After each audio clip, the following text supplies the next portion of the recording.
viewers, this is your accounts lecture with Maina Yadav, Commerce Center. And today we will discuss about a new chapter after subsidiary book named Ledger.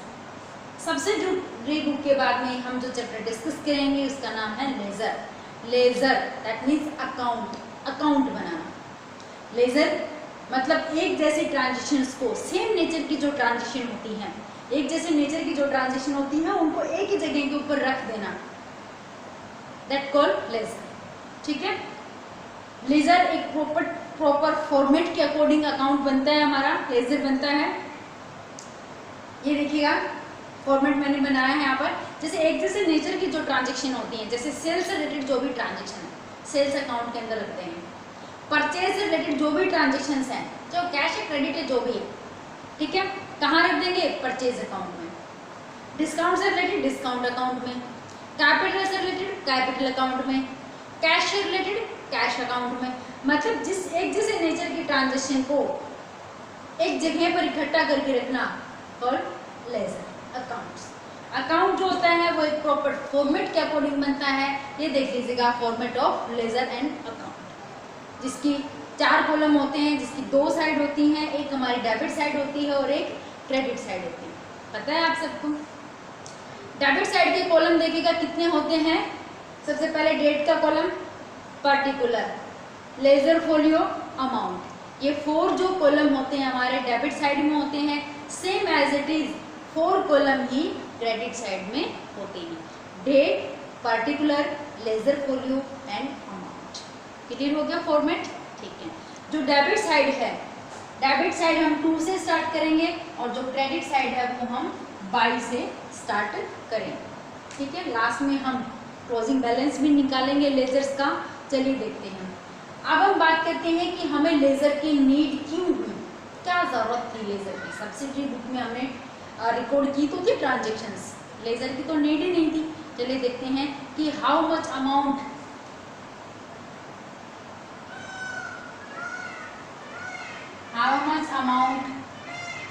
Paid our supplier. कि हमें ये पता चलता है laser से कि कितनी amount हमने अपने सप्लायर को पे करनी है या फिर कितनी अमाउंट हमारे कस्टमर से रिसीव होनी है. Amount due from our customer, कि हमारे कस्टमर से हमें कितनी अमाउंट मिलनी है. सेल्स एंड परचेज के बारे में, during the year sales and purchase amount during the year कितनी अमाउंट परचेजिंग की है, कितनी अमाउंट सेलिंग की है. ड्यूरिंग द ईयर कितनी अमाउंट हमारे एक्सपेंडिचर्स की है और कितनी अमाउंट हमारे इनकम की है. ठीक है. ये लेजर इसलिए हमें नीड हुई. ठीक है. सब्सिडरी बुक से हमें नहीं पता चल रहा था, प्रॉपरली नहीं पता चल रहा था कि कितनी अमाउंट हमारे सप्लायर्स को हमने पे करनी है, कितनी अमाउंट हमारे कस्टमर से हमें मिलेगी. ड्यूरिंग द ईयर टोटल कितनी अमाउंट परचेज की है, कितनी अमाउंट सेल की है. ड्यूरिंग द अमाउंट टोटल कितनी इनकम है और कितनी हमारी एक्सपेंडिचर्स है. ये सब जानने के लिए हमें लेजर की ज़रूरत पड़ी. समझ में आया लेजर का meaning, why we need ledger and ledger format. Clear हो गया? ठीक है. अब हम बात करते हैं रूल्स की.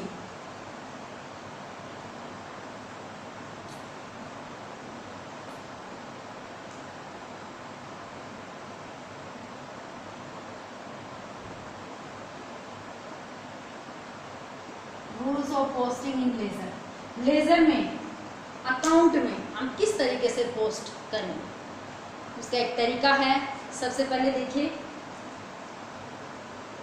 जैसे कोई भी ट्रांजेक्शन अगर हम करते हैं, सबसे पहले तो बात मैंने आपको बता दी है कि डेबिट साइड हमारी 2 से स्टार्ट होगी. जो भी ट्रांजेक्शन लिखेंगे 2 लिखेंगे उसके आगे, और क्रेडिट साइड हमारी बाई से स्टार्ट होगी. जो भी ट्रांजेक्शन लिखेंगे उसके सामने हम बाई लिखेंगे. फर्स्ट पॉइंट हो गया. सेकेंड पॉइंट देखिएगा, अगर हम बात करें जैसे कोई भी ट्रांजेक्शनल एंट्री है, cash account debit to sales, अगर ये ट्रांजेक्शन है कितने की, 10,000. पोस्ट करना देखना ढंग से. एक बार अगर लेजर में पोस्ट करना आ गया, ज़्यादा बड़ा चैप्टर नहीं है, ज़्यादा हार्ड भी नहीं है, लेकिन पेपर वर्क बहुत ज़्यादा है इसके अंदर, ठीक है। अगर 10 ट्रांजेक्शन दे दी तो सेम आपको 10 के 10 लेजर मेंटेन करने पड़ेंगे, एंट्रियाँ बनानी पड़ेंगी, फिर ट्रायल बैलेंस में बैलेंस हमें डालना पड़ेगा, क्लोज करना पड़ेगा बैलेंसर का, फिर ट्रायल बैलेंस में डालना पड़ेगा, ठीक है। बट हार्ड नहीं है, पेपर वर्क ज़्यादा है, काम थोड़ा ज़्यादा है इसके अंदर। देखो ये अगर एक एंट्री है, इस एंट्री को अब हमने इस अकाउंट के अंदर पोस्ट करना है। सेम मान के चलो कि ये हमारा क्या है, सेल्स अकाउंट है। अकाउंट के ऊपर लिखेंगे ना नेम कि कौन सा अकाउंट है। तो अब देखिएगा सेल्स हमारी इस एंट्री में कौन सी साइड आ रहा है, सेल्स आ रहा है कौन सी साइड, क्रेडिट साइड। सेल्स कौन सी साइड आ रहा है, क्रेडिट साइड, ठीक है। तो क्रेडिट साइड में 10,000 लिख दिया हमने अमाउंट वाले कॉलम में, ठीक है। पर्टिकुलर में क्या लिखेंगे, जो सेल्स के अपोजिट में है, सेल्स के अपोजिट में क्या है, कैश, तो क्या लिखेंगे, बाई कैश, लिख दिया, हो गई, कोई दिक्कत वाली बात ही नहीं, ठीक है। अब अगर हमने कैश अकाउंट में लिखना हो तो अगर हम ये मान करके चले कि ये सेल्स अकाउंट नहीं है, ये है कैश अकाउंट, कैश अकाउंट, तो हम किस तरीके से पोस्ट करेंगे, देखो कैश कौन सी साइड में है, डेबिट साइड में, तो डेबिट साइड में 10,000 अमाउंट वाले कॉलम में लिख दिए।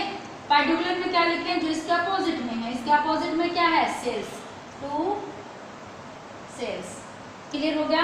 तो इस तरीके से हमने क्या करना है, पोस्ट करना है। जब अकाउंट बनेगा तो सेम 2 साइड होंगी, debit side, credit side, 4 column debit side में, 4 कॉलम आपके क्रेडिट साइड में। डेबिट साइड 2 से स्टार्ट करेंगे, क्रेडिट साइड बाई से स्टार्ट करेंगे। इस तरीके से पोस्ट हम करेंगे। जो भी अकाउंट हम बना रहे हैं वो एंट्रियों में ढूंढो, अगर वो 2 और बार भी नीचे, अगर एंट्रियों में सेल्स की ट्रांजेक्शन्स और भी है नीचे, ठीक है, तो कोई बात नहीं है, हमने तो सिर्फ सेल्स वर्ड ढूंढना है। एंट्री हमारी 10 एंट्रियाँ हैं, 12 एंट्रियाँ हैं, 15 एंट्रियाँ हैं, उन सभी एंट्रियों में सेल्स को ढूंढो। एक बार ही आया है, 2 बार ही आया है, 3 बार ही आया है, जितनी बार भी आता है सेम हमने उठाना है। एक बार आता है तो एक बार ट्रांजेक्शन कर दी, दूसरी बार आएगा फिर करेंगे, तीसरी बार आएगा फिर करेंगे, डेट के अकॉर्डिंग। क्यों, क्योंकि एंट्रियों में हम डेट तो डालते हैं, डेट यहाँ पे भी डालें, ठीक है। सेम एज इट इज अगर कैश अकाउंट बना रहे हो तो कैश अकाउंट उन एंट्रियों में ढूंढो। पहले ट्रांजेक्शन गिवन होंगी, ट्रांजेक्शन की हेल्प से आपको एंट्रियाँ बनानी है, और फिर उस एंट्री में जो पर्टिकुलर अकाउंट आप बना रहे हो वो कितनी बार आता है। एक बार आया है, डेट के अकॉर्डिंग पोस्टिंग कर दो, फिर दूसरी बार आया है तो फिर डेट के अकॉर्डिंग पोस्ट कर दो, फिर तीसरी बार आया है तो डेट के अकॉर्डिंग पोस्ट कर दो।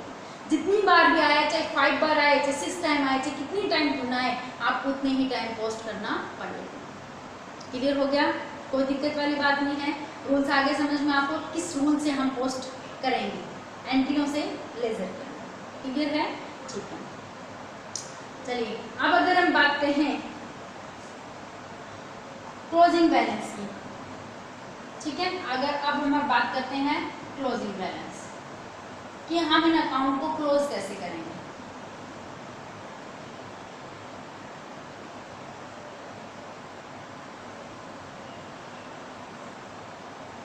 क्लोजिंग बैलेंस सबसे पहले हमारा क्या आता है, पर्सनल अकाउंट।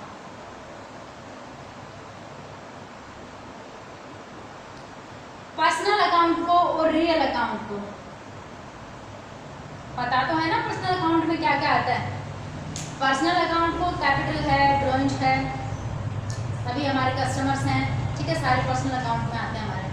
तो इनका हम अकाउंट बनाएंगे, ऑब्वियसली बात है, ड्रॉइंग्स है तो ड्रॉइंग्स का भी अलग अकाउंट बनेगा, सेल्स है तो सेल्स का अलग, परचेज है तो परचेज का अलग, बिल्स रिसीवेबल का अलग, सबका अलग अलग, डिस्काउंट रिसीव और डिस्काउंट अलाउड का भी अलग से ही अकाउंट मेंटेन होगा।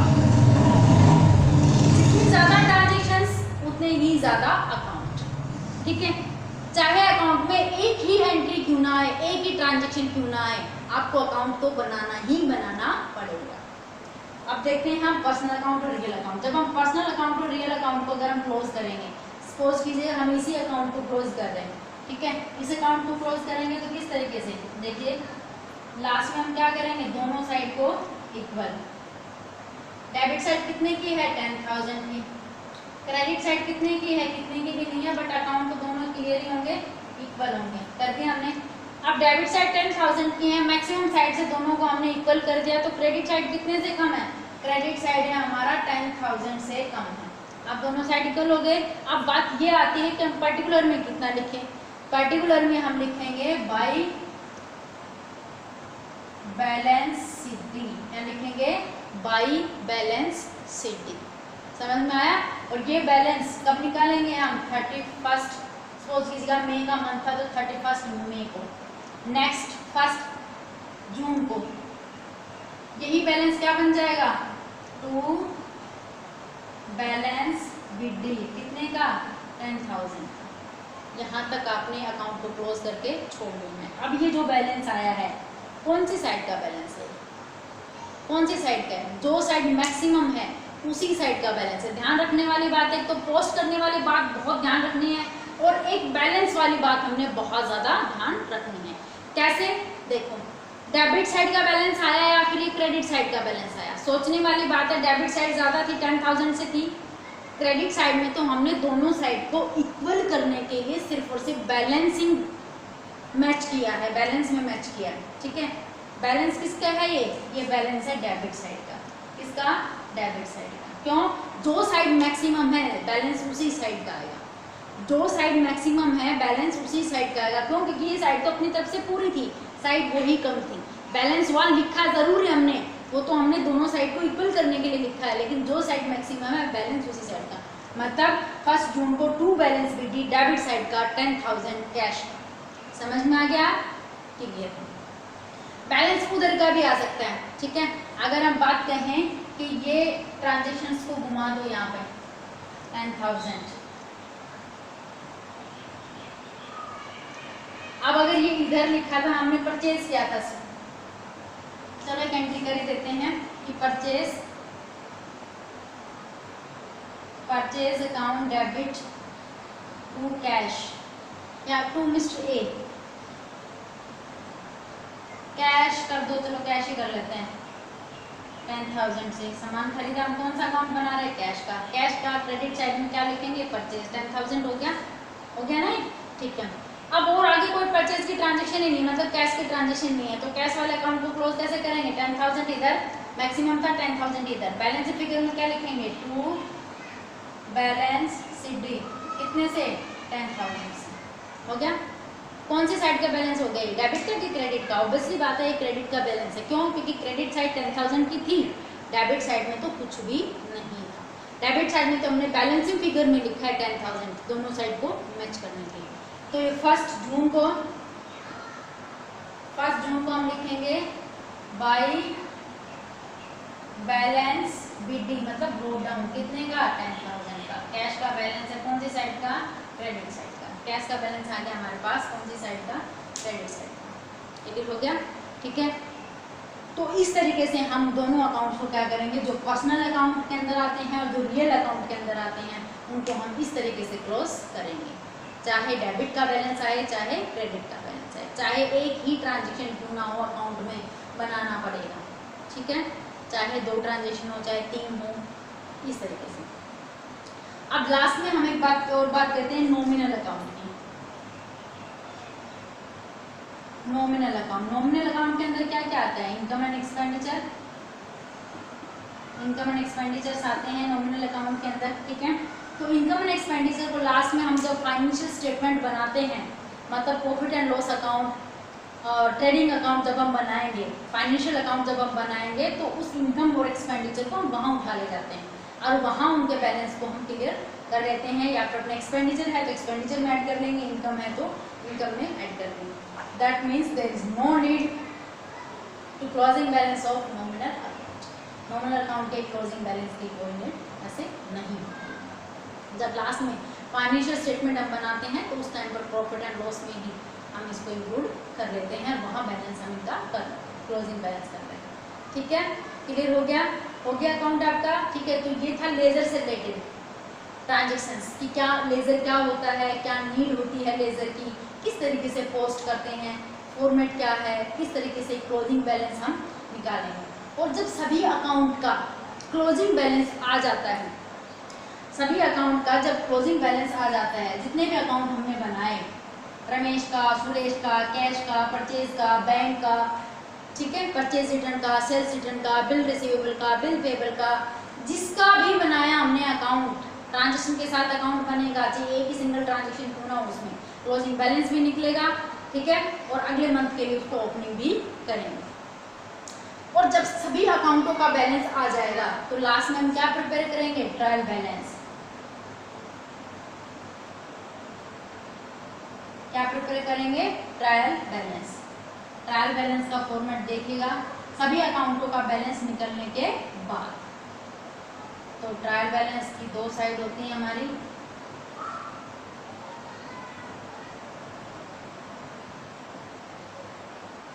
Debit credit, name of the account,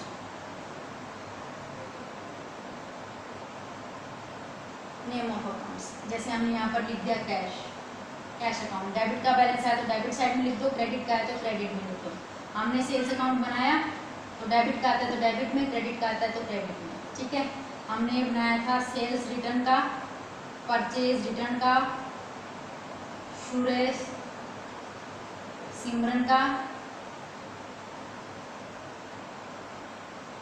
सिमरन का, ज्योति का,